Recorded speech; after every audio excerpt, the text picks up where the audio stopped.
Pendant la période coloniale, nous avions aux commandes des expatriés qui essayaient de gérer un environnement non occidental avec des idées occidentales. Par la suite, la couleur des responsables, bien sûr, a changé, mais la manière même d'ignorer la culture locale, les initiatives locales étaient restées la même.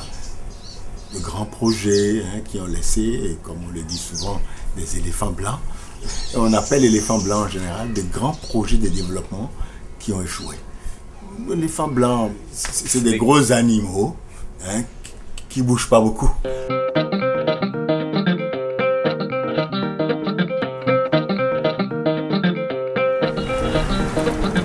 Si c'est la science qui dit, c'est par l'évangile. Ce sont les hommes qui font la science. La science doit être faite par les hommes, pour les hommes. Pourquoi on fait la recherche? Qui fait la recherche? Pour quelle finalité? Et les spécialistes se réfugient dans leur bureau, dans leur cercle, pour décider pour tout le monde. Faire une politique agricole en absence des agriculteurs, ça veut dire qu'on ne parle pas de l'agriculture. Le paysan, il doit se considérer comme chercheur, comme celui qui se trouve en laboratoire. Il ne suffit pas d'être dans un laboratoire pour faire de la recherche. Aujourd'hui, on va extraire de l'ADN des plantes. On va utiliser du sel, du détergent liquide, on a de l'alcool et des pipelettes en verre. Il faut désinstitutionnaliser la recherche. Les sciences autrement. Par rapport à l'énergie qu'il faut dégager pour créer la connaissance, il y a le contexte.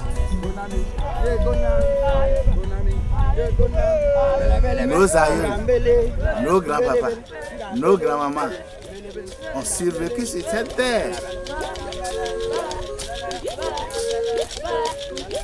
Juste faire que l'Africain normal soit juste lui-même. Dégager de l'énergie, du temps, des ressources. Pour qu'il affirme sa culture, qu'il affirme sa manière de voir le monde, qu'il apporte ce qu'il a au monde. On m'appelle Monsieur Niaoui, Marc. Je suis enseignant-chercheur de formation. Je suis d'abord africain. Naturaliste vétérinaire. Un tradithérapeute. Je suis en France depuis 10 ans. Je suis d'abord un être humain qui est dans une société. Voilà.